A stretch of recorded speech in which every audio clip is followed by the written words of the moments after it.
Ma'am खुरुमजरी impact TV की agenda Manipur सयोल खुदिंग की नमाजिंग निमित्त संतोषरेबा मरु इशू अमा लखलगा खननेनबगी थ्रम ओरिबा एजेंडा मणिपुर मियंग ताबि पुनः पोहाम तराम ओक्सरी लोनेना हंतक सदर हिल्स डिस्ट्रिक्ट डिमांड कमिटी गी माइकैदगी मरुओइना हंतक तांग 35 फाउगी मनुंगदा मणिपुर सरकार अखोगी तालिबा डिस्ट्रिक्ट डिमांड कमिटी सिन तालिबा ऑटोनोमस डिस्ट्रिक्ट नत्रगा फुल फ्लेजेड डिस्ट्रिक्ट सी पीगदम हाबिगी मतंग सिदा करिम सरकार मस्ता निंथीजना अखोगी रेस्पॉन्स पिरक्त्रगदी मखा ताब खोंजन कया संसलकने हैबिगी वफम लाए सदर हिल्स की वफम सी सही निफु सुरवा वफम मनी सही निफु फॉर द लास्ट 40 years दा सदर हिल डिस्ट्रिक्ट डिमांड कमिटी ना हारिबा अखोगी सदर हिल असिबो फुल फ्लेजेड डिस्ट्रिक्ट अमो हेंगदबनी हाइना तकनदुना लाक्लबसु ngasi pawba manipur sarkar gi maikai digi tongan tongan ba chief minister kyane assurance pikhrabasu ngasi pawba district ondana leidi करी मरम तगी डिस्ट्रिक्ट ओन बंगमद्रिबनो अमसुंग ओइथोपगी करी लेबगे हाबना सिंबसगी मतंगदा खनैननबा अखोगी स्टूडियो नंबर 2 द लेंसिंदुना लेबसे आनोंतदा एक्सट्रीम राइट लेसी इरेंगबम अरुण तमोरुन एडिटर इसेल एक्सप्रेस ने तमो आम तराम उक्सरी अदुगा हेक मिडल द लेबसना अखोगी अंगोमसा अराबा एडवोकेट ने तमो स्टाम उक्सरी ओजाबसु अदुगा आई हेक राइट लेबसना Lien Gangte secretary general Janata Dal united Manipur unit Lien बुसुत्राम उक्सरी अहमदा लियंसना अखोगी कैनोनि लियन हेता होजरगे For the last 40 years, Sadar Hills District Demand Committee si form to 1974 form to kibani throughout ngasi bogi sahi nifugi matamsta miwe ni su leikre khongjang gi manungda aduga masi 1971 gi akhogi Manipur Autonomous District Council gi matungina akhogi manga muk pirami akhogi kano se Nayal Commission na akhogi Autonomous District Council si akhogi manga ni recommend to Churachandpur Senapati Chandel Ukhrul Tamelong Kangpopi Sadar Hills adubo hairi batai kaisi loina district pigre except Sadar Hills katang pidna leiri aduga ngasi baw to what if Sadar Hills katam mangaire akari maram dagi no masigi yam kuina kogi 40 years Nayal Commission su recommend to mo pot ngasi baw da thabuk ta pangthok to na lemisi masi asobise state government da taina gadaira natra kari ne lowe Surgeon, significantly the demand of Sadar Hills district was a long journey ever since 1974 to of late 2015. It's a long years of gap that the district has not been full-fledgedly given. 1971 Act, Parliament so Act ama passed the including all those districts which were already been given full-fledged. 1971 Parliament Act ki makhada Hill Area District Autonomous Haibigi moi Council gi Act amasu 1971 adum masagi dum leizarabune hairiba asigi period asida government na matamduda yamna khan tharamaga tawringei duda pulap tawbiramagadi ngasi asimuk sangna chahi nifu henna Sadar Hills ki leriba population na hanjinna demand toba agitation kya murum torak pase leroi dra haina khanbani tobudu laibak thibadi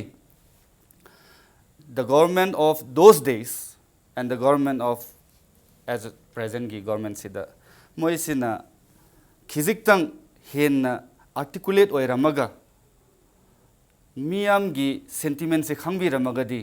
today these issues would not have arisen. Aduga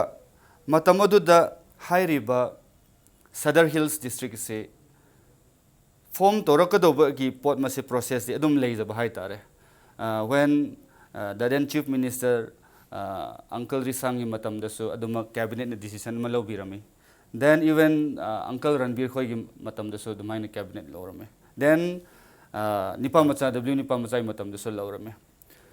Nipa Macai Matam dadi amuka pau Nipa Macai Matam dadi the then chief minister ma leisu leihidre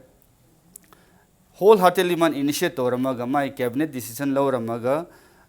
invitation phone ma baneba Sadar Hills district se full fledged oiba yaningai haibadi entire machinery entire infrastructure se semaga leirabunina hujikti full fledged revenue district ama on bayai haiba se ma su convince oire matamduda karigumba ama hiccups ama leiduna technically yakhidaduna program aduma abort ma tawkhia laibak thibadi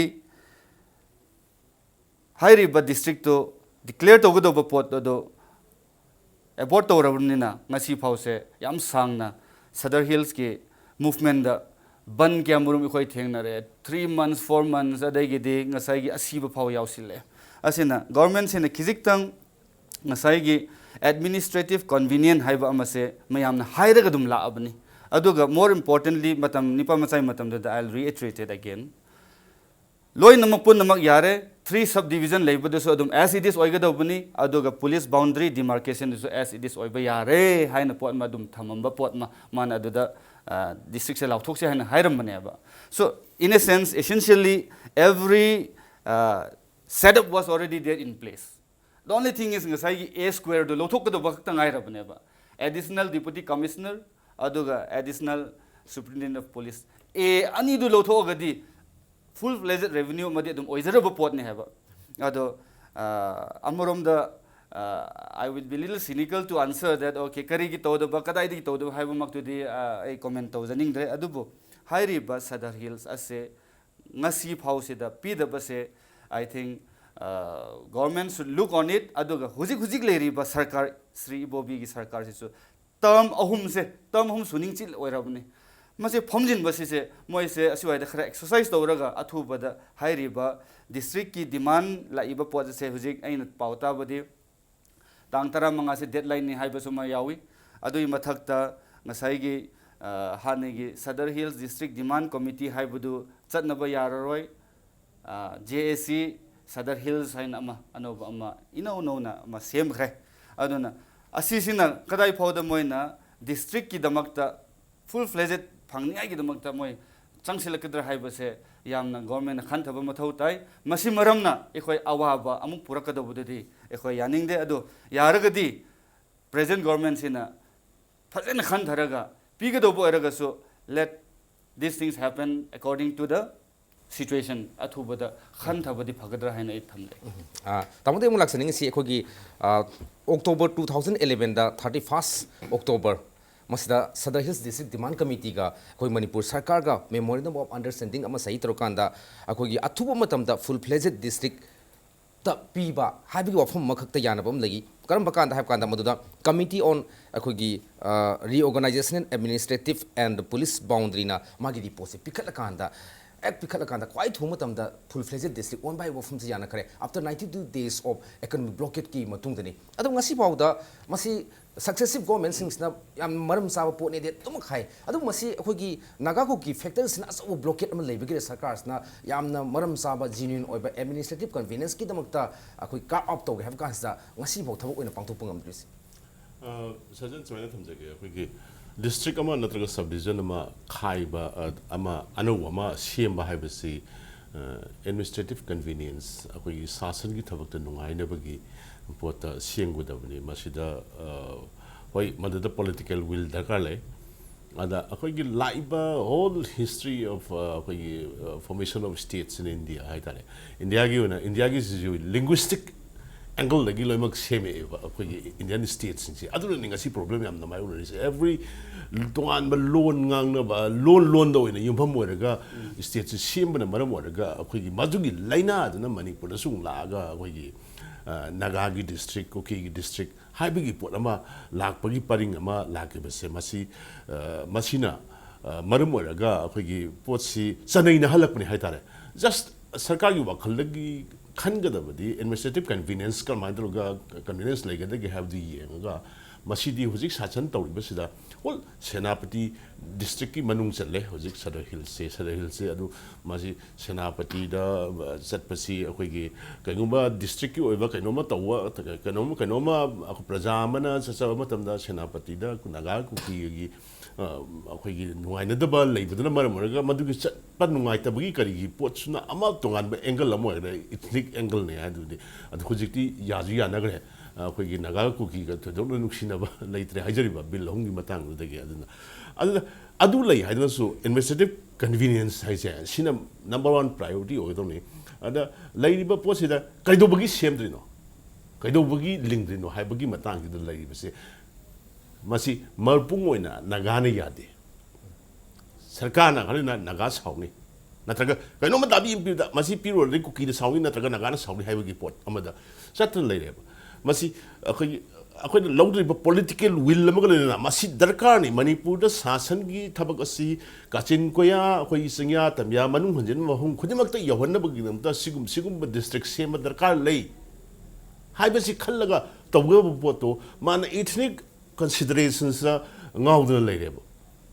ꯑꯗꯨꯒꯤ basic ꯄ꯭ꯔꯣꯕ꯭ꯂꯦꯝꯗꯤ ꯑꯩ ꯑꯗꯨꯅ ꯈꯜꯂꯤ Indian ꯑꯩꯈꯣꯏ ꯊꯣꯠ ꯄ꯭ꯔꯣꯁꯦꯁꯇꯣ ꯃꯅꯤꯄꯨꯔꯗꯁꯨ ꯂꯥꯛꯄꯅꯦꯅ ꯈꯜꯂꯤ ꯑꯗꯨꯒ ꯀꯩꯗꯧꯕꯒꯤꯁꯨ ꯌꯥꯔꯣꯏꯗꯣꯏꯅꯣ ꯍꯥꯏꯗꯤ ꯃꯥꯒꯤ ꯃꯁꯥꯒꯤ ꯉꯁꯥꯏ ꯑꯩꯈꯣꯏ ꯂꯦꯟꯅ ꯍꯥꯏꯕꯤꯔꯤꯕ ꯃꯥꯒꯤ ꯑꯩꯈꯣꯏ ꯑꯣꯐꯤꯁ ꯑꯃꯗꯤ ꯏꯟꯐ꯭ꯔꯥꯁꯇ꯭ꯔꯛꯆꯔ ꯗꯤꯁꯇ꯭ꯔꯤꯛ ꯑꯃ ꯑꯣꯏꯕꯒꯤ ꯄꯣꯠꯃꯛꯇꯤ ꯂꯩꯔꯦ ꯃꯗꯨꯒꯤ ꯀꯣꯟꯅ ꯅꯩꯅꯕꯗ ꯂꯥꯛꯑꯒꯁꯨ ꯃꯥꯒꯤ ꯕꯥꯎꯟꯗ꯭ꯔꯤꯁꯒꯤ ꯑꯣꯏꯔꯣ ꯃꯥꯒꯤ ꯑꯦꯗꯃꯤꯅꯤꯁꯇ꯭ꯔꯦꯇꯤꯞ ꯀꯟꯚꯤꯅꯦꯟꯁꯁꯤ ꯀꯌꯥ ꯌꯥꯝꯅ ꯂꯩꯗꯣꯔꯤꯕꯅꯣ ꯍꯥꯏꯕꯒꯤ ꯄꯣꯠꯇꯨꯗꯤ ꯐꯥꯏꯅꯦꯜ ꯗꯤꯇꯦꯜꯁꯇ ꯂꯥꯛꯀꯅꯤ ꯑꯗꯨꯕꯨ ꯄꯣꯠꯁꯤꯗꯤ ꯑꯩꯈꯣꯏ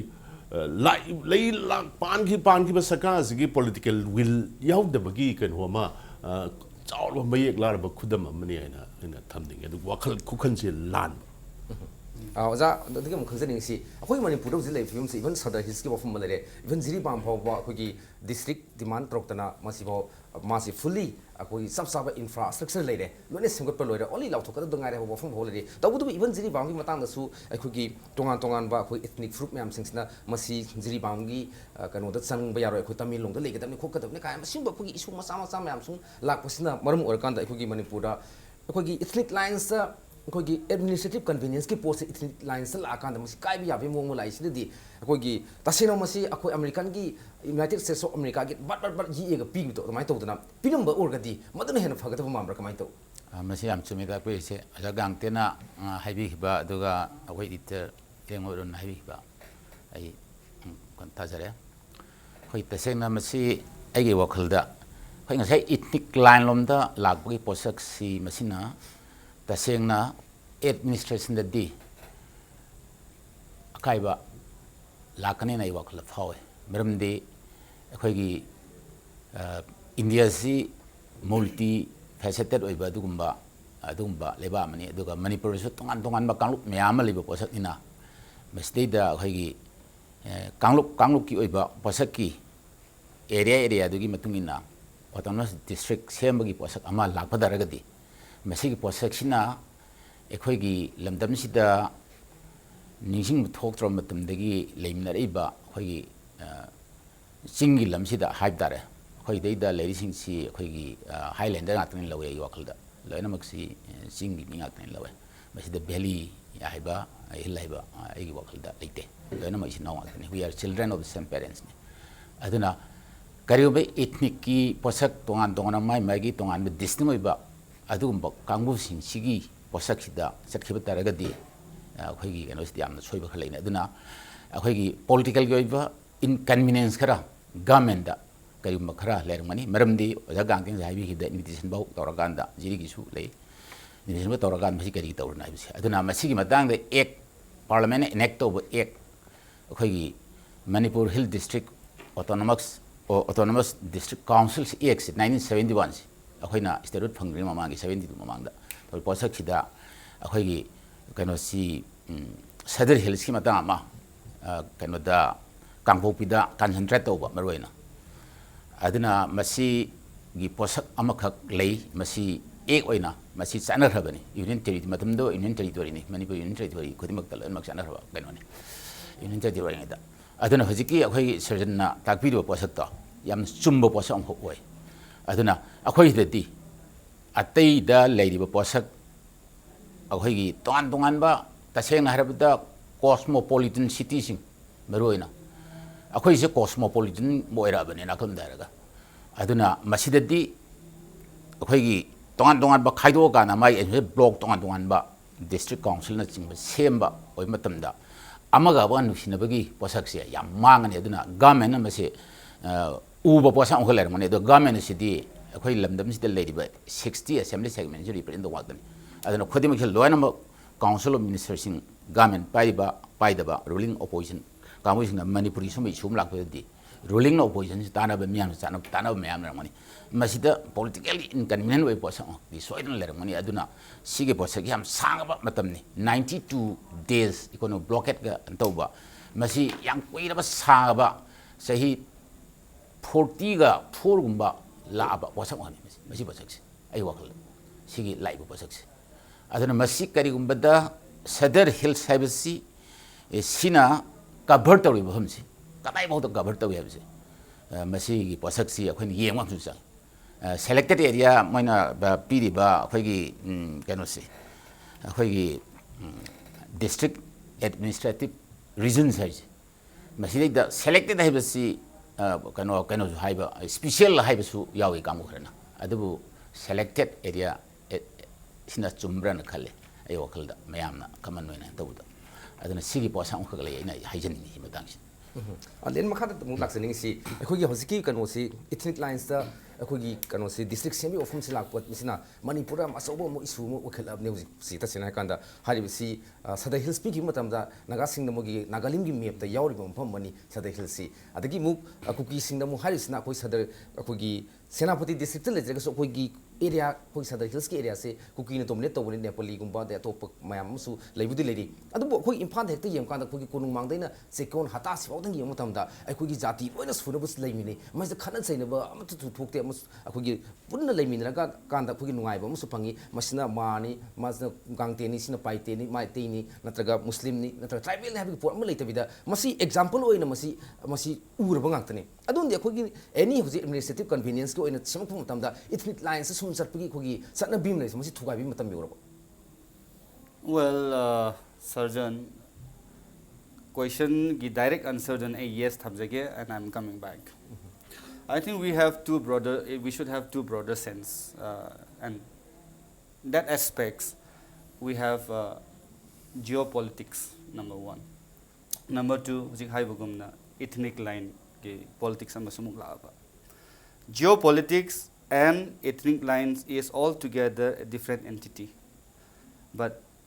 problem do the karino hairaga nasai gi haiba potto nasai tamo arun so naga sing na objection to ban naga sing na moi gi kenoma yenga pa kanda do why the kenoma lai haiba maso he has rightly put across matam do the if I am not mistaken khoi gi uncle risang se deputy CM oiringe da matam ngaki CM in charge puringe gi matam do da chahi mak to the I just slipped it out matam do da man chance loraga Sadar Hills ki issue se saringai matam do da mana NSF singa Naga Student Federation singa MOU ma sign to narame matam do da madu gi potu ne ba ngasi phausa do na every time it pins on it Sadar Hills issue hek horak pa kanda maduna amuka adun yei rega lai bane ba because of that MOU which was already taken during those days hotel Imphal yes hotel Imphal da to aduna ngasai gi pot ama se tasengna ngasai ekhoi surgeon su haibe ekhoi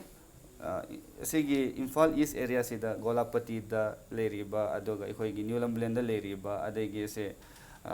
manak ta leriba mi se all communities ekhoi gel to weba lemin nei ba ado asom side ki nang ngasai gi district ama hek orok kan aman objection hek to ba haibe se I think ekhoi gi naga ichin now sing so ethnic line da based to the bida ngasai gi moi so khitang khan ta phom de tai ngasai moi gi naga gi politics maram na moi gi sanapati gi map tu na hai riba Sadar Hills ko le hai naka namadana amagi map tu na sana Sadar Hills se moi gi na ko le hai whatever it is let it happen kanagi konmra kanai kondabra do that's not our lookout but primarily focus ikoina to go do di miyam gi kanagado ba miyam gi convenient haibu pot ne ba magi map na kole ai gi map na kole haiba do haida di politics to do di haining de I would not like to comment on that ekhoi gi administration convenient haibu pot do ekhoi na ngasai tamo arun so he has rightly put across kangpuk pi de leiba ama natraga komla kangla tombi de leiba nupa ama duna challaga all the way Sanapati headquarters just to get a tribe certificate natraga karigumba residential certificate lo bakanda yamna waba ama inconvenient ma thoy likewise let me come to other district also rather huziki leiriba Chandel district sisu han Technopal da leiramba pot to shift ora matam do da Chandel da laaga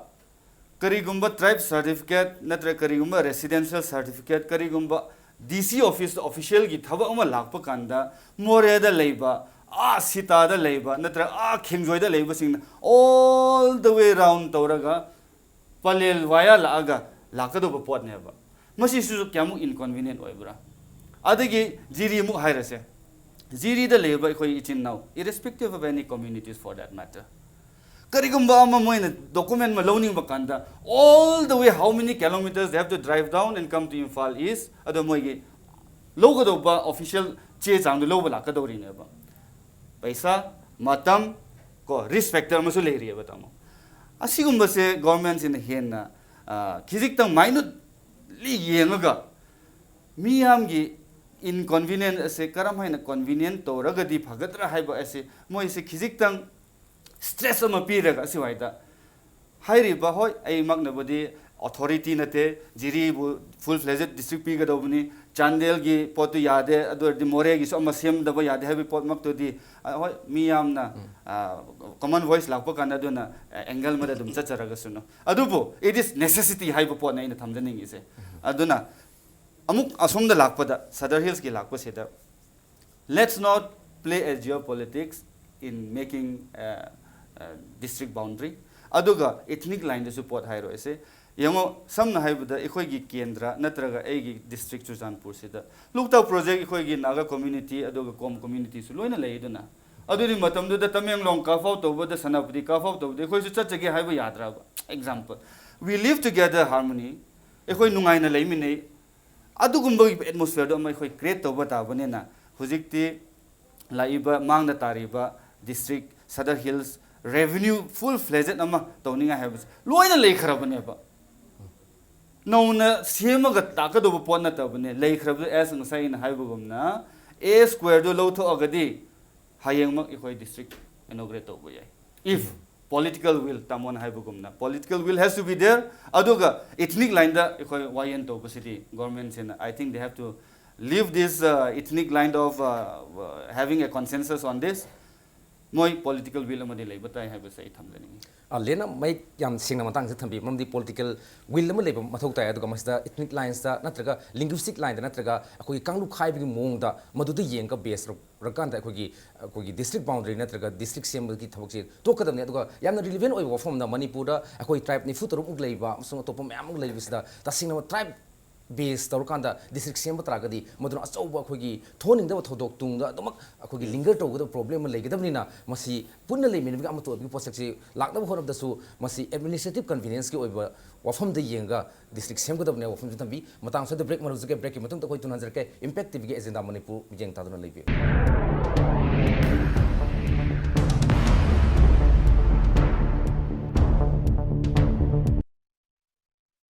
taramna oksari agenda manipur ni mamna yeng brief se aduga ngasi ki topics na Sadar Hill district ama athubo matam da pigadabani habigi matang se ni khon ngasi kanan ne ndram se tamon da mung laksani ngi se lena ya make sing na thambi khre administrative convenience ko ina thok tong se habigi post ma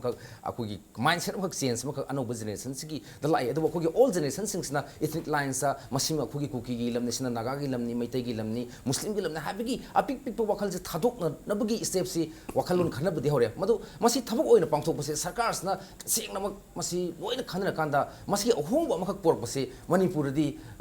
mathau ta ri ne lobra kamai tawe yam urgent ni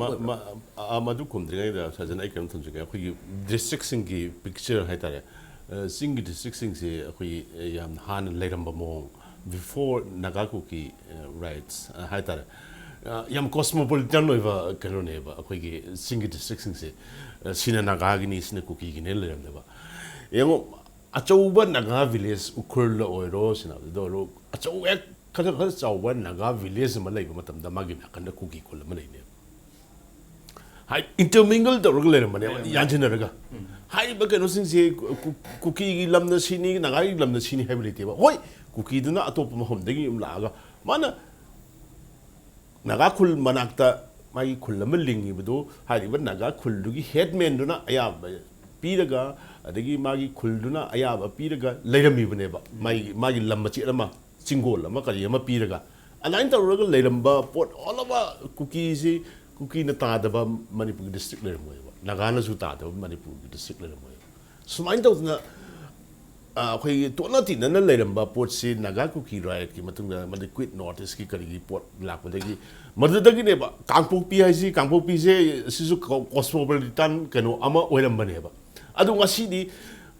oziki hari ba naga kuki riot na maram morga kangpok pi se masida live khoi achauba madugi riot na population shift fam tho leba ꯃ population ꯁꯤꯞꯇꯨꯅ ꯃꯔꯝ ꯑꯣꯏꯔꯒ ꯑꯩꯈꯣꯏꯒꯤ ꯀꯥꯡꯄꯣꯛꯄꯤ ꯑꯦꯔꯤꯌꯥꯁꯇ ꯃꯣꯏꯅ group centre ꯑꯇꯩ ꯑꯇꯩ ꯁꯦꯅꯥꯄꯇꯤꯒꯤ ꯀꯔꯤ ꯎꯈ꯭ꯔꯨꯜꯒꯤ ꯀꯔꯤꯗꯒꯤ ꯂꯥꯛꯏꯕ ꯆꯦꯜꯂꯛꯏꯕ ꯂꯥꯟꯖꯦꯜꯂꯛꯏꯕ ꯀꯨꯀꯤꯁꯤꯡꯁꯤꯅ ꯁꯦꯅꯥꯄꯇꯤ ꯗꯤꯁꯇ꯭ꯔꯤꯛ ꯁꯗꯔ ꯍꯤꯜꯁꯀꯤ ꯑꯦꯔꯤꯌꯥꯁꯤꯗ ꯍꯨꯞꯆꯜꯂꯛ ꯑꯗꯒꯤ ꯑꯇꯣꯞꯄ ꯑꯃꯗꯅ ꯆꯨꯔꯆꯥꯟꯄꯨꯔ ꯗꯤꯁꯇ꯭ꯔꯤꯛ ꯑꯗꯒꯤ ꯑꯃꯅ ꯃꯣꯔꯦ ꯁꯤꯗ ꯑꯩꯈꯣꯏꯒꯤ ꯀꯟꯁꯦꯟꯇ꯭ꯔꯦꯁꯟꯁꯦ ꯑꯗꯨꯅ ꯄꯨꯔꯥꯄꯨꯔꯤ ꯃꯗꯨꯒꯤ ꯔꯥꯏꯠꯇꯨꯒꯤ ꯈ꯭ꯋꯥꯏꯗꯒꯤ ꯂꯥꯏꯕꯛ ꯊꯤꯕꯗꯤ ꯂꯣꯡ ꯏꯊꯅꯤꯛ ꯂꯥꯏꯟꯁ ꯃꯥꯒꯤ ꯀꯩꯅꯣꯁꯤꯡꯁꯦ ꯑꯩꯈꯣꯏꯒꯤ ꯃꯤ ꯈꯨꯟꯗꯥꯕꯒꯤ ꯃꯤꯑꯣꯏꯕꯒꯤ ꯈꯨꯟꯗꯥ ꯃꯑꯣꯡꯁꯦ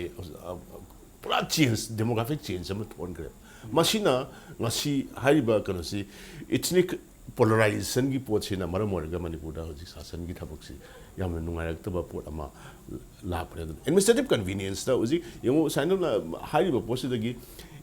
ꯏꯊꯅꯤꯛ ꯂꯥꯏꯟꯁꯇ ꯋꯥꯈꯜ ꯈꯟꯕ ꯇꯥꯔꯒꯗꯤ ꯗꯤꯃꯥꯟ ꯇꯧꯕ ꯑꯃꯗꯤ ꯃꯗꯨꯗ ꯑꯩꯈꯣꯏ ꯁꯔꯀꯥꯔꯅ ꯄꯤꯔꯕ ꯃꯗꯨ ꯇꯧꯕ ꯇꯥꯔꯒꯗꯤ ꯋꯥꯏ ꯅꯣꯠ ꯃꯥꯎ ꯃꯔꯥꯝꯅ ꯑꯩꯈꯣꯏꯁꯨ ꯗꯤꯁꯇ꯭ꯔꯤꯛ ꯑꯃ ꯑꯣꯏꯒꯦ ꯍꯥꯏꯔꯗꯤ we are not happy with this present dispensation ꯑꯩꯈꯣꯏ ꯁꯦꯅꯥꯄꯇꯤꯗ ꯐꯝꯃꯤꯕ ꯀꯥꯡꯕꯨꯁꯤꯅ ꯇꯧ ꯖꯤꯔꯤꯕꯥꯝꯒꯤꯁꯨ ꯂꯩꯔꯤꯅ ꯖꯤꯔꯤꯕꯥꯝꯁꯤꯁꯨ ꯀꯣꯁꯃꯣꯄꯣꯂꯤꯇꯟ ꯑꯣꯏꯕ ꯀꯩꯅꯣ ꯑꯃꯅꯤ ꯃꯁꯤꯗ ꯑꯩꯈꯣꯏ ꯃꯄꯥꯟꯗꯒꯤ ꯂꯥꯛꯄ ꯀꯥꯡꯕꯨ ꯍꯥꯏꯒꯦꯔꯥ ꯑꯩꯈꯣꯏ ꯕꯪꯒ꯭ꯂꯥꯗꯦꯁꯤ ꯃꯨꯁꯂꯤꯝ ꯈꯪꯗꯦ ꯑꯃ ꯈꯪꯗꯦ ꯂꯩꯔꯦ ꯃꯥꯔꯁꯨ ꯂꯩ ꯅꯥꯒꯥꯁꯨ ꯂꯩ ꯂꯣꯏ ꯂꯩ ꯖꯦꯂꯤꯌꯥꯡꯁꯨ ꯂꯩ ꯂꯩꯔꯤꯕ ꯀꯩꯅꯣꯁꯤ ꯀꯣꯁꯃꯣꯄꯣꯂꯤꯇꯟ ꯑꯣꯏꯕꯅꯤ ꯀꯣꯁꯃꯣꯄꯣꯂꯤꯇꯟ ꯑꯣꯏꯕ ꯑꯗꯨꯅ ꯁꯗꯔ ꯍꯤꯜꯁꯤꯁꯨ ꯑꯩꯈꯣꯏꯒꯤ ꯈꯤꯇꯪ ꯀꯣꯁꯃꯣꯄꯣꯂꯤꯇꯟ ꯑꯣꯏꯕ ꯄꯣꯠ ꯑꯃ ꯍꯣꯏ ꯅꯦꯄꯥꯂꯤꯁꯤꯡ ꯂꯩ ꯃꯩꯇꯩꯁꯨ ꯂꯩ ꯑꯗꯨ ꯈꯤꯇꯪ ꯂꯩꯔꯤꯕ ꯊꯣꯔꯛꯏꯕ ꯅꯥꯒꯥ ꯀꯨꯀꯤ ꯔꯥꯏꯠꯀꯤ ꯃꯇꯨꯡꯗ ꯊꯣꯔꯛꯏꯕ ꯗꯦꯃꯣꯒ꯭ꯔꯥꯐꯤꯛ ꯆꯦꯟꯖꯁꯤꯅ ꯃꯔꯝ ꯑꯣꯏꯔꯒ ꯃꯌꯥꯝꯒꯤ ꯋꯥꯈꯜ ꯈꯨꯈꯟꯗꯁꯨ ꯑꯉꯛꯄ ꯀꯩꯅꯣ ꯑꯃ ꯆꯦꯟꯖ ꯑꯃ ꯂꯥꯛꯑꯦꯕ ꯑꯗꯨꯕꯨ ꯑꯩꯈꯣꯏ ꯏꯠꯁ ꯕꯦꯇꯔ ꯑꯩꯈꯣꯏꯅ ꯍꯧꯖꯤꯛ ꯇꯧꯒꯗꯕꯗꯤ ꯍꯧꯖꯤꯛꯀꯤ ꯍꯥꯏꯔꯤꯕ ꯑꯦꯗꯃꯤꯅꯤꯁꯇ꯭ꯔꯦꯇꯤቭ ꯀꯟꯚꯤꯅꯤꯌꯟꯁ ꯌꯦꯡꯉꯣ ꯁꯗꯔ ꯍꯤꯜꯁ ꯍꯥꯏꯔꯣ ꯀꯥꯡꯄꯣꯛꯄꯤꯗ ꯍꯦꯗ ꯀ꯭ꯋꯥꯇꯔ ꯑꯣꯏꯔꯅꯤ ꯀꯥꯡꯆꯨꯞꯇ ꯂꯩꯕ ꯅꯨꯄꯥꯗꯨꯅ ꯃꯥꯒꯤ ꯇ꯭ꯔꯥꯏꯕꯀꯤ ꯁꯥꯔꯇꯤꯐꯤꯀꯦꯠ ꯄꯤꯌꯣꯗ ꯃꯥ ꯀꯥꯡꯄꯣꯛꯄꯤ ꯇꯥꯟ ꯆꯠꯇꯣꯏꯅꯦꯕ where is the administrative justification for that ꯀꯨꯀꯤ ꯑꯩꯈꯣꯏꯒꯤ ꯁꯗꯔ ꯍꯤꯜꯁ ꯍꯥꯏꯕꯁꯤꯗꯤ ꯚꯦꯂꯤ ꯑꯦꯔꯤꯌꯥ ꯂꯣꯏꯖꯤꯡ ꯂꯣꯌꯥꯒꯤ ꯑꯀꯣꯏꯕ ꯚꯦꯂꯤꯁꯤ ꯏꯀꯣꯏ ꯀꯣꯏꯁꯤꯜꯂꯒ ꯂꯩꯕ ꯄꯣꯠ ꯑꯃꯅꯦꯕ ꯑꯗꯨꯕꯨ ꯑꯩꯈꯣꯏꯅ ꯃꯗꯨꯒꯨꯝꯕ ꯀꯩꯅꯣ ꯑꯗꯨꯗꯅꯤ I agree politically with the decision of Sadar Hills District. I support it. But administrative angle, administration angle, I have some reservations. Because Madu administrative convenience, Hariba concept, Madu, Arimata, Ziki Hariba Kanoza, Lakaduru pictures. I did Prazadu neighbor, quite Marudi. Prazaduna, Magi, Kudong Savama. ꯃꯥꯒꯤ ꯑꯩꯈꯣꯏꯒꯤ ꯄꯣꯚꯔꯇꯤꯒꯤ ꯑꯩꯈꯣꯏ ꯂꯩꯇ ꯂꯥꯏꯔꯒꯤ scheme ꯑꯣꯏꯔꯣ ꯑꯃ ꯑꯣꯏꯔꯣ ꯃꯥꯒꯤ certificate ꯑꯃ OBCꯒꯤ ꯑꯣꯏꯔꯣ ꯀꯩꯅꯣꯒꯤ ꯑꯣꯏꯔꯣ ꯃꯌꯥꯝ ꯑꯃ ꯇꯥꯟꯖꯕꯗ ꯈꯨꯗꯣꯡ ꯆꯥꯒꯗꯕ ꯃꯐꯝꯁꯤꯡꯗ ꯈꯨꯗꯣꯡ ꯆꯥꯍꯟꯕꯗꯨꯅꯦꯕ ꯕꯦꯁꯤꯛ ꯑꯦꯝꯗꯤ ꯄ꯭ꯔꯖꯥꯗ ꯈꯨꯗꯣꯡ ꯆꯥꯍꯟꯕꯗꯨꯅꯦ ꯁꯔꯀꯥꯔꯗ ꯈꯨꯗꯣꯡ ꯆꯥꯍꯟꯕꯒꯤ ꯋꯥꯅꯦꯕ ꯁꯔꯀꯥꯔꯅ ꯇꯦꯛꯁ ꯈꯣꯝꯕꯗ ꯅꯠꯇ꯭ꯔꯒ ꯀꯩꯅꯣ ꯈꯣꯝꯕꯗ ꯅꯨꯡꯉꯥꯏꯕꯒꯤ ꯑꯦꯗꯃꯤꯅꯤꯁꯇ꯭ꯔꯦꯇꯤꯚ ꯀꯟꯚꯤꯅꯤꯌꯟꯁ ꯍꯥꯏꯁꯤꯗ ꯑꯩꯈꯣꯏꯅ ꯕꯣꯠ ꯁꯥꯏꯗꯁ ꯑꯣꯐ ꯗ ꯀꯣꯏꯟ ꯑꯩꯈꯣꯏ ꯈꯟꯕ ꯑꯃ ꯆꯪꯉꯦꯕ ꯃꯔꯨ ꯑꯣꯏꯔꯤꯗꯤ ꯄ꯭ꯔꯖꯥꯗꯅꯦꯕ ꯄ꯭ꯔꯖꯥꯗ ꯒꯚꯔꯟꯃꯦꯟꯠꯀꯤ ꯒꯚꯔꯅꯥꯟꯁꯀꯤ ꯀꯥꯟꯅꯕꯁꯤ ꯑꯦꯠ ꯗꯣꯔ ꯁ꯭ꯇꯦꯞ ꯐꯪꯍꯟꯕꯗꯨꯅꯦꯕ ꯑꯗꯣ ꯍꯧꯖꯤꯛꯀꯤ ꯍꯥꯏꯔꯤꯕ ꯄ꯭ꯔꯖꯦꯟꯠ ꯀꯩꯅꯣꯒꯤ ꯑꯩꯈꯣꯏꯒꯤ ꯁꯗꯔ ꯍꯤꯜꯁꯀꯤ ꯀꯩꯅꯣꯗꯨꯗ ꯐꯪꯒꯗ꯭ꯔꯥ ꯐꯪꯉꯣꯏꯗ꯭ꯔꯥ ꯍꯥꯏꯕꯁꯤꯗꯤ ꯏꯠꯁ ꯑꯣꯄꯟ ꯇꯨ ꯀ꯭ꯋꯦꯁꯟ ꯑꯣꯖꯥꯗ ꯑꯃꯨꯛ ꯃꯈꯥ ꯇꯥꯛꯁꯤꯟꯅꯤꯡꯉꯤꯁꯤ ꯍꯧꯖꯤꯛ ꯇꯥꯃꯣꯁꯨ ꯌꯥꯝ ꯃꯌꯦꯛ ꯁꯦꯡꯅ ꯊꯝꯕꯤ ꯏꯚꯟ ꯁꯗꯔ ꯍꯤꯜꯁꯀꯤ ꯃꯅꯨꯡꯁꯤꯗꯁꯨ ꯍꯧꯖꯤꯛꯁꯤ ꯇꯁꯦꯡꯅ ꯍꯥꯏꯔꯀꯥꯟꯗ ꯑꯩꯈꯣꯏꯒꯤ ꯃꯐꯧꯗꯥꯝꯒꯤ ꯑꯦꯔꯤꯌꯥ ꯌꯥꯏꯔꯤꯄꯣꯛꯇꯒꯤ ꯈꯤꯇꯪ ꯍꯥꯏꯒꯠꯂꯒ ꯂꯩꯕ ꯃꯐꯝꯁꯤ ꯁꯗꯔ ꯍꯤꯜꯁ ꯑꯣꯏꯅ ꯑꯗꯨꯝ ꯂꯩꯔꯤꯕ ꯃꯐꯝꯅꯤ ꯃꯁꯤ ꯏꯚꯟ ꯀꯥꯡꯄꯣꯛꯄꯤꯁꯤ ꯁꯗꯔ ꯍꯤꯜꯁ ꯗꯤꯁꯇ꯭ꯔꯤꯛ ꯐꯪꯉꯦ ꯍꯥꯏꯔꯒꯁꯨ ꯃꯥ ꯌꯥꯏꯔꯤꯄꯣꯛꯇꯒꯤ ꯇꯥꯅ ꯑꯃꯨꯛ ꯆꯠꯇꯧꯔꯤꯕꯅꯤ ꯑꯗꯨꯗꯤ ꯉꯁꯥꯏ ꯂꯩꯕ ꯄꯣꯠꯇꯤ ꯑꯦꯗꯃꯤꯅꯤꯁꯇ꯭ꯔꯦꯇꯤꯚ ꯀꯟꯚꯤꯅꯤꯌꯟꯁꯀꯤ ꯑꯣꯏꯗꯤ ꯏꯝꯐꯥꯜꯗ ꯑꯩꯈꯣꯏ ꯇ꯭ꯔꯥꯏꯕꯦꯜ ꯃꯌꯥꯝ ꯈꯛ ꯂꯩ ꯑꯩꯈꯣꯏ ꯀꯦꯟꯗ꯭ꯔꯒꯤ ꯃꯇꯨꯡ ꯏꯟꯅ ꯏꯚꯟ ꯑꯩꯈꯣꯏꯒꯤ ꯀꯥꯎꯟꯁꯤꯂꯔ ꯋꯥꯔꯗ ꯈꯥꯏꯅ ꯐꯥꯎ ꯑꯗꯨꯝ ꯀꯥꯕ ꯐꯥꯎ ꯐꯅꯌꯥꯝ ꯑꯃ ꯌꯥꯎꯔꯦ ꯀꯔꯤꯝꯇ ꯀꯥꯏꯗꯕꯅꯤꯅ ꯃꯁꯤꯒꯤ ꯑꯩꯈꯣꯏꯒꯤ ꯀꯜꯆꯔ ꯑꯃꯈꯛ ꯑꯩꯈꯣꯏꯒꯤ ꯇꯧꯗꯕ ꯌꯥꯗꯦ ꯁꯤꯗꯤ ꯁꯗꯔ ꯍꯤꯜꯁꯅꯤ ꯅꯣꯡꯃꯥꯏꯖꯤꯡ ꯆꯤꯡꯁꯤ ꯑꯩꯈꯣꯏꯒꯤ ꯁꯗꯔ ꯍꯤꯜꯁ ꯆꯤꯡꯉꯤꯕꯅꯤ ꯃꯁꯤꯅ ꯑꯃꯨꯛ ꯑꯥꯗ ꯆꯠꯄꯒꯤ ꯈꯨꯗꯣꯡꯆꯥꯗꯕ ꯃꯌꯥꯝꯁꯤ ꯇꯥꯃꯣꯁꯨ ꯍꯧꯖꯤꯛ ꯍꯥꯏꯕꯤꯈꯤꯕꯗꯨꯒꯤ ꯃꯇꯨꯡ ꯏꯟꯅ ꯉꯁꯥꯏꯒꯤ ꯑꯩꯈꯣꯏꯒꯤ ꯂꯣꯏꯅꯃꯛ ꯌꯨꯅꯥꯏꯇꯦꯗ ꯑꯣꯏꯕ ꯃꯜꯇꯤ ꯏꯊꯅꯤꯛ ꯑꯣꯏꯕ ꯃꯜꯇꯤ ꯑꯩꯈꯣꯏꯒꯤ ꯀꯝꯃ꯭ꯌꯨꯅꯤꯇꯤ ꯑꯣꯏꯕ ꯃꯌꯥꯝꯁꯤ ꯄꯨꯜꯂꯞ ꯄꯨꯜꯂꯒ ꯑꯦꯗꯃꯤꯅꯤꯁꯇ꯭ꯔꯦꯇꯤꯚ ꯀꯟꯚꯤꯅꯤꯌꯟꯁꯀꯤ ꯃꯤꯇꯤꯡꯁꯤꯗ ꯑꯩꯈꯣꯏꯒꯤ ꯑꯅꯧꯕ ꯔꯤꯑꯣꯔꯒꯅꯥꯏꯖꯦꯁꯟ ꯑꯃ ꯇꯧꯕꯒꯤ ꯑꯩꯈꯣꯏꯒꯤ ꯃꯊꯧꯁꯦ ꯍꯧꯖꯤꯛ ꯁꯔꯀꯥꯔꯁꯤꯅ ꯌꯥꯝꯅ ꯀꯟꯅ ꯂꯧꯈꯠꯄꯒꯤ ꯃꯇꯝ ꯑꯣꯏꯗ꯭ꯔꯦꯕ ꯃꯁꯤ ꯌꯥꯝ ꯆꯨꯝꯃꯦ ꯇꯥꯛꯄꯤꯔꯤꯗꯣ ꯃꯗꯨ ꯑꯣꯏꯔꯦꯅ ꯂꯧꯋꯦ ꯑꯗꯣ ꯉꯁꯥꯏꯒꯤ ꯑꯩꯅ ꯃꯃꯥꯡꯗꯁꯨ ꯊꯝꯖꯈꯤꯕ ꯁꯗꯔ ꯍꯤꯜꯁ ꯍꯥꯏꯔꯀꯥꯟꯗ ꯃꯁꯤꯅ ꯀꯗꯥꯏꯐꯥꯎ ꯀꯚꯔ ꯇꯧꯒꯦꯗꯣ ꯁꯤꯅ ꯀꯗꯥꯏꯐꯥꯎ ꯑꯦꯛꯁꯟ ꯇꯧꯒꯦꯗꯣ ꯑꯗꯒꯤꯅꯤ ꯉꯁꯥꯏꯒꯤ ꯏꯟꯀꯟꯚꯤꯅꯤꯌꯦꯟꯠ ꯑꯣꯏꯕ ꯃꯌꯥꯝ ꯑꯃ ꯃꯥꯒꯤ ꯔꯦꯁꯇ꯭ꯔꯤꯛꯇꯤቭ ꯑꯣꯏꯕ ꯃꯥꯅ ꯑꯩꯈꯣꯏꯒꯤ ꯄꯣꯠ ꯆꯩ ꯃꯌꯥꯝ ꯑꯃ ꯐꯪꯅꯕ ꯍꯣꯠꯅꯕ ꯃꯇꯝꯗ ꯀꯦꯁꯄꯨ ꯑꯣꯏꯔꯣ ꯀꯥꯕꯗ ꯀꯔꯤꯗ ꯑꯃꯗ ꯆꯦ ꯆꯥꯡ ꯂꯧꯊꯣꯛ ꯂꯧꯁꯤꯟ ꯇꯧꯔꯒꯁꯨ ꯃꯥꯒꯤ ꯏꯟꯀꯟꯚꯤꯅꯤꯌꯦꯟꯠ ꯑꯣꯏꯕ ꯄꯣꯠꯁꯛ ꯑꯃ ꯂꯩꯁꯦ ꯁꯤꯒꯤ ꯄꯣꯠꯁꯛꯁꯤ ꯂꯥꯛꯇꯅꯕ ꯃꯁꯤ ꯒꯚꯔꯟꯃꯦꯟꯠꯅ ꯀꯨꯞꯅ ꯈꯜꯂꯒ ꯑꯩꯈꯣꯏꯒꯤ ꯏꯟꯐ꯭ꯔꯥꯁꯇ꯭ꯔꯛꯆꯔ ꯃꯌꯥꯝ ꯑꯃ ꯁꯦꯠ ꯑꯞ ꯇꯧꯕ ꯌꯥꯏ ꯃꯤꯌꯥꯝꯁꯤꯡꯗ ꯑꯗꯨꯒ ꯉꯁꯥꯏꯒꯤ ꯌꯥꯝꯅ ꯂꯨꯕ ꯄꯣꯠꯁꯛꯅ ꯏꯊꯅꯤꯛ ꯂꯥꯏꯟꯂꯣꯝꯗ ꯇꯁꯦꯡꯅ ꯆꯠꯈ꯭ꯔꯒꯗꯤ ꯃꯗꯨ ꯑꯀꯤꯕꯒꯤ ꯃꯁꯛꯅꯤ ꯃꯔꯝꯗꯤ ꯉꯁꯥꯏꯒꯤ ꯄꯨꯟꯅ ꯂꯩꯃꯤꯟꯅꯕꯒꯤ ꯀꯥꯡꯂꯨꯞ ꯀꯌꯥ ꯑꯃ ꯂꯩꯃꯤꯟꯅꯕꯒꯤ ꯄꯣꯠꯁꯛ ꯑꯣꯏꯕꯅꯤꯅ ꯑꯗꯨꯒꯤ ꯄꯣꯠꯁꯛꯇꯨ ꯂꯥꯛꯄ ꯃꯇꯝꯗꯗꯤ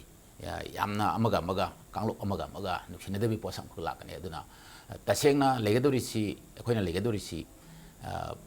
ꯀꯣꯁꯃꯣꯄꯣꯂꯤꯇꯟ ꯑꯥꯎꯠꯂꯨꯛꯁꯤꯅꯤ ꯂꯩꯒꯗꯧꯔꯤꯁꯤ ꯒꯚꯔꯟꯃꯦꯟꯁꯨ ꯑꯗꯨꯅꯤ ꯃꯤꯌꯥꯝꯁꯨ ꯑꯗꯨꯅꯤ ꯃꯔꯝꯗꯤ ꯑꯄꯤꯛꯄ ꯋꯥꯈꯜ ꯂꯩꯕ ꯌꯥꯔꯣꯏ ꯄꯣꯠꯁꯛ ꯃꯔꯝꯗꯤ ꯑꯩꯈꯣꯏ ꯍ꯭ꯌꯨꯃꯦꯟ ꯀꯥꯏꯟꯁꯤꯗ ꯑꯩꯈꯣꯏ ꯕꯤꯂꯣꯡ ꯇꯧꯏ ꯑꯗꯨꯅ ꯑꯩꯈꯣꯏ ꯈꯨꯗꯤꯡꯃꯛ ꯂꯣꯏꯅꯃꯛ ꯀꯩꯅꯣꯅꯤ ꯑꯗꯨꯅ ꯑꯩꯒꯤ ꯋꯥꯈꯜꯗ ꯇꯁꯦꯡꯅ ꯑꯩꯈꯣꯏꯒꯤ ꯉꯁꯥꯏꯒꯤ ꯍꯥꯏꯕꯤꯔꯤꯕ ꯋꯥꯐꯝꯁꯤꯡꯁꯤ ꯌꯥꯝ ꯆꯨꯝꯕ ꯄꯣꯠꯁꯛ ꯈꯔ ꯑꯣꯏ ꯑꯗꯨ ꯒꯚꯔꯟꯃꯦꯟꯗ ꯑꯩꯈꯣꯏꯅ ꯃꯁꯤꯒꯤ ꯏꯟꯐ꯭ꯔꯥꯁꯇ꯭ꯔꯛꯆꯔ ꯃꯌꯥꯝ ꯑꯃ ꯁꯦꯝꯅꯅꯕ ꯍꯥꯏꯕ ꯑꯗꯒꯤ ꯃꯈꯣꯏꯗ ꯈꯨꯗꯣꯡꯆꯥꯗꯕ ꯃꯌꯥꯝ ꯂꯩꯔꯤꯕ ꯄꯣꯠꯁꯛꯁꯤꯡꯁꯦ ꯈꯨꯗꯣꯡ ꯆꯥꯅꯅꯕ ꯇꯧꯕ ꯑꯗꯨꯅ ꯁꯗꯔ ꯍꯤꯜꯁ ꯍꯥꯏꯕ ꯃꯇꯝꯗ ꯁꯦꯟꯇ꯭ꯔꯦꯜ ꯒꯚꯔꯟꯃꯦꯟꯠꯅ ꯄꯤꯔꯤꯁꯤ ꯁꯗꯔ ꯍꯤꯜꯁꯁꯤ ꯏꯟꯗꯤꯌꯥꯒꯤ ꯇꯣꯉꯥꯟꯕ ꯁ꯭ꯇꯦꯠꯁꯤꯡꯗ ꯁꯗꯔ ꯍꯤꯜꯁꯀꯤ ꯀꯩꯅꯣ ꯃꯌꯥꯝ ꯑꯃ ꯂꯩ ꯃꯅꯤꯄꯨꯔꯗ ꯂꯩ ꯑꯗꯨꯅ ꯃꯁꯤ ꯉꯁꯥꯏꯒꯤ ꯃꯁꯤꯗ ꯗꯤꯁꯇ꯭ꯔꯤꯛ ꯑꯣꯇꯣꯅꯣꯃꯁ ꯗꯤꯁꯇ꯭ꯔꯤꯛ ꯇꯔꯨꯛꯈꯛ ꯑꯦꯛꯁꯦ 1971ꯒꯤ ꯑꯦꯛꯁꯦ ꯃꯁꯤꯅ ꯃꯅꯤꯄꯨꯔ ꯍꯤꯜ ꯑꯦꯔꯤꯌꯥꯁ ꯀꯩꯅꯣꯁꯦ ꯑꯣꯇꯣꯅꯣꯃꯁ ꯗꯤꯁꯇ꯭ꯔꯤꯛ ꯀꯥꯎꯟꯁꯤꯜ ꯑꯦꯛꯁꯦ 71ꯁꯦ ꯃꯁꯤꯅ ꯗꯤꯁꯇ꯭ꯔꯤꯛ ꯇꯔꯨꯛꯈꯛꯁꯦ ꯄꯤꯌꯦꯕ Manipur east west south north ꯄꯤꯔꯀꯥꯟꯗ ꯇꯦꯡꯅꯧꯄꯜꯒꯤ ꯄꯣꯠꯁꯛꯁꯤꯃ ꯁꯗꯔ ꯍꯤꯜꯁꯦ ꯀꯥꯡꯄꯣꯛꯄꯤ ꯂꯩꯔꯦ ꯇꯦꯡꯅꯧꯄꯜꯁꯤꯅ ꯆꯥꯟꯗꯦꯜꯒꯤ ꯄꯣꯠꯁꯛ ꯑꯃꯈꯛ ꯂꯩꯌꯦꯕ ꯁꯤꯒꯤ ꯄꯣꯠꯁꯛꯁꯤꯅꯦꯕ ꯍꯧꯖꯤꯛ ꯌꯥꯝ ꯀꯟꯅ ꯑꯩꯈꯣꯏꯒꯤ ꯁꯗꯔ ꯍꯤꯜꯁ ꯗꯤꯁꯇ꯭ꯔꯤꯛ ꯗꯤꯃꯥꯟ ꯀꯃꯤꯇꯤ ꯀꯣꯟꯅ ꯑꯩꯈꯣꯏꯒꯤ ꯃꯃꯤꯡ ꯑꯃ ꯑꯣꯅꯔ ꯑꯣꯖꯥ ꯒꯥꯡꯊꯦꯅ ꯍꯥꯏꯕꯤꯕ ꯄꯣꯠꯁꯛꯁꯦ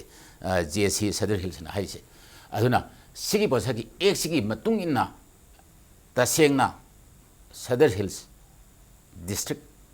ꯑꯣꯇꯣꯅꯣꯃꯁ ꯗꯤꯁꯇ꯭ꯔꯤꯛ ꯀꯥꯎꯟꯁꯤꯜ ꯑꯃ ꯑꯣꯇꯣꯅꯣꯃꯁ ꯗꯤꯁꯇ꯭ꯔꯤꯛ ꯑꯃ ꯂꯩꯍꯜꯂꯨ ꯍꯥꯏꯔꯤꯁꯦ ꯃꯔꯝꯗꯤ ꯆꯥꯕ ꯄꯣꯠꯁꯛ ꯑꯃꯈꯛꯅꯦꯕ ꯑꯗꯨꯕꯨ तसेंगना मसीना इनकन्वीनियंट ओहबा तरगदि सदर हिल्सना रेंजना कोलिबा एरियासना इनकन्वीनियंट ओहबा तरगदि अदु इथरदि हेना फतो पोसम ओइरे अदुगा मसीना इथिंग लाइन लोम सखिबदा हेना फतो पोसम ओगलाय अदु मसी गवर्नमेंट याम कुमना खंगम संगे खंगा गांदा मदुगी इंफ्रास्ट्रक्चर म्यामा ऑटोनोमस डिस्ट्रिक्ट अमा लाकु मतमदा लाकदो पोसक म्यामसे मांगजौ लोम संगे अदुगी पोसकसी गवर्नमेंट दा लेहौदबा ओबना कोना ममई थंगदा मसी डिस्ट्रिक्ट ओइन लौथो मतमदा ऑटोनोमस डिस्ट्रिक्ट लौथो मतमदा काइबा लागने हाइबगी पोसकता ब्रेक फाबगुम बोय पोसक अमा लेब्रसे इ वखलदा फौजी लेंदिक लक्सनिंग सी हौजकी सदर हिल्स के डिस्ट्रिक्ट डिमांड तो बस्ती यामना मरम सारे बफम मा याम क्लियर कट लेरे हिस्टोरिकल फैक्ट्स लेरे अदगी मागी मरम साबगी रीजंस मैम ख लेरे अदबो खोइना हौजिक लक्सनी पोते खोगी एथनिक लाइन्स ता अदगी एडमिनिस्ट्रेटिव कन्वीनियंस की ओइबो एंगल अनिसी यें कांददी ngasagi नुमाइजिंग सिंग द लेबा अदगी यारी पोक्ता लेबो मैम सी अखोगी कांपोपी द चपदसु कितंग खुदोंग सारोय दौरी अदुना दि सदर हिल्स अम कट ऑफ तोरगसु याना लापम फम सिदि मागी एडजॉइनिंग डिस्ट्रिक्ट टू द हब्सन बसी न फगने लौब्रा नत्रगा सदर हिल्स दुम तिन बन फगने लौब्रा See, Sergeant, essentially, district demand to base karigino haraga miyam dona masa gidamagta convenient oininga haibane. Nasai tamo arun haizabutu convenient hairagadi district se place to khare haide su khalase convenient do oirak roira sine ba khoi nainaga do pot se. So government has to think it and elaborate minutely. District se pikre haiba matung da magi district headquarter dona miyam ge convenient oiba oidabdo I think they have to analyze first, number 1. Number 2, hai riba huji laiba sing sina district amagi court sinba natra moi kharasina district ateda inthok pa haiba madudi let it be a prerogative of all the elected members of that 3 constituency of Sadar Hills moina dum khanjarasunu काकथोकपा पिथोकपा लौसिन बाहायबदि मोय politically मोय अदु मादुम थांदो असे अदु ऐन हाइनिंग बदि नसाइगी सदर hills से हेक district अमा फुल फ्लेजेड नमा ओइरा अगदि कौब्रु दसु लेरसुनु नत्रगा यांगं पुपि दसु लेरसुनु मदुदि हायें government na pi khragani haibagi declaration to khragani haibdu dum to thopi resunu let the people of the Sadar Hillites decide where they would preferably wanting their district headquarters to be placed in place. So, aduna primary objective the Sadar Hills has to be a full-fledged revenue district, which means I think to my understanding, ikoi mayam sina di district amase carved out to agadi asimadi phagani haibase ikoi gi personal view ikoi gi thoughts amadi ikoi thamjare. from my personal perspective view also in sum thamning body, it is high time government should act on it, should not sit on it. For the last so many years, predecessors government singna Cameroon government lakujena phomjil labani, they have kept in a cold storage. Hojik aina haining badi hojik leiri ba honorable Sri Ibobi government sinasu chahi taramari amasi phomjil labani yam sangaba chahi taramari chakhrabani masida Sadar Hills in the light of district ama hangkhragani phangkhragani haina khanjaraga leiri ba mi Cameroon masu shikhraga leitaba ama Cameroon पृथ्वी से थादोग चक्रबसु कैमरूम लेरमनी अदो होजिक लेरिबा सदर हिलाइट्स high तारे मोय मयामगी aspiration अमसिदी ए सीद्री फाउददी Sadar hills अमदंगदी district अम ओइहौबा पामे हाइबसे I think that is their mindset अदुना government should not simply give a comment that tawba yai yengba yai thuna tawgi haibadudi khandrasanu tawge haragadi tasengna they have to act and see it adu tawba ama tawroi haido boradi asi yuwasi subai haidaba ama aduma ai pami aduna I think it is now right time that this government should do it because autonomous district council ama su in place oirabanina council ama hairiba Sadar Hills su ama moi gi leizabanina moi local council ama moi masad adum moi govern tawjarabane adai MLA ahum masudum leijarabane otherwise I think people of Sadar Hills should be much more wise enough and should be much more open mind to come into a broader sense that okay ekhoi mayamna ekhoi district headquarters se asida thamsi asi oragadi mayam gi convenient oigini haiba modudi I think let the people decide on it ado ekhoi na kangpupi da leigini natraga sapar maina da leigini natraga yangpupi da leigini haibududi adumakti conclusion leikhiroi se but it ultimately there should be a convenience of all mayamgi idea modu lauraga moi district headquarters ma leiba haibasidi aigi lena mayek singna khogi ahan bagi oindi district si full fledged district si PO aduga tasingna periphery de leiba singduna administrative convenience ki matungina makoina tasingna mak somda thangnaba district to punge hadna singdu let them decide makoi dum khanjasanu moduda thingba leite aduga phawsu leite fom matamri tam last khanjling si manipur ge hoji oiriba conditions for the last 40 years ta khoi Sadar Hills district demand committee na tawraga hojina JC khoi Sadar Hills na on khre masi maram su sare hare administrative convenience ki ne so hare adu di hojik sarkar na tawda khwai dagi yamna judicious oiba steps se sarkar gi oina kari tawra khwai fe aduga ngasai khogi lena su phudok ki bigo some idea khara jiribam su even khoi more su administrative convenience ko ina sengat pasi development la kadam even si bauda khogi tamugi di meeting si kamai thamning si kano se sarkar na tawda masina phagani natraga smai tawbusan sarkar gi phagani ka hamna sing kari mo lebi aina aru haijungure akoi administrative convenience is in the purest form masi mayek sengna administration da dakar akoi khudong sagadaba miyam da su khudong sagadaba modam da magi leiba recast tawam sangi Sadar Hills ki leiba kano se recast tawam sangi aduga magi district simadi pibam to ele na haiswana pibam to e adubu it has Sadar Hills haibase nauna recast tawba ma sangi habsidi aige wakhal ado sarkar na lai films da khogi pibusna chum khongthang oideira natraga adum khang leibisna chum khongthang oideira PO haibane PO haibane Sadar Hills district che piro lingo jiri bamsul lingo moriesu district ohengera rom toro convenience ko tungna maw maram ju district ohengera aigi di kesu kai di administrative convenience harga di loin tawbi praja du gi khudong chaba yega tawbu ma administrative convenience haidula praja gi convenience so it should be a major factor magi aduna ni recast to haise Sadar Hills district as such nataba really is nataba masi no recast to ma sangi hai aroi bono jagi bon matem ta PBC matang si matang si akhoi gi terma su takbi hai ja gang ja takbi hai tasena akhoi gi autonomous district ama lak matam da sangada ba masak mayang kho lei masi population di kari gi tegi area du gi lei ba data administration da kari gi what or pa myama le si gi posak sing si gi posak si yaw dragadi ai gi wakaladi autonomous district ama an tawai base masi yada ba posak krale aduna masi administration gi oiba pot ang khakne aduna sigi posak si yang kumna gamena soin na urang manen khali kumna nei na man khali aduna tawgi ti for the last 41 years kumba hoigi Southern Hills district Autonomous district ama lakpugi posak yam sangaba long journey ni tasena yam suffer tawraba posak ne hirak matmakta aduna masi gamena athu matamda hairiba demand si masi Autonomous district mo enbai bse masi kupna masi posak kayaman nei na matungda madugi demand tawriba kamu sing asida sung posak sing si leragadi masi athu matamda hoina piba ngami aibagi posak aduga government da su miyamna only kuki the belong to ba adumba natana ate ate leiriba community sing sina su government pressure piraganda ta sengna pibam thokpo leiba taragadi hairiba Southern Hill district demand committee na tawri posak se masi pibam thoi demand se fulfill to thoi haiba posak se sisu miyam dagi haiba dum sangena kale ade the government da su yamna posak si lano hona matamda yamna thorakani se ei wakal phaw masine na hogi Southern Hills ki miyoi khatana tana hogi atopa district level president yam ethnic mayam sina su masi chumi pifum thu have mayam gi voice under pressure se lagadi tasino masi khongthang ki thujal kadu male abi ko aroi bo surgeon government sina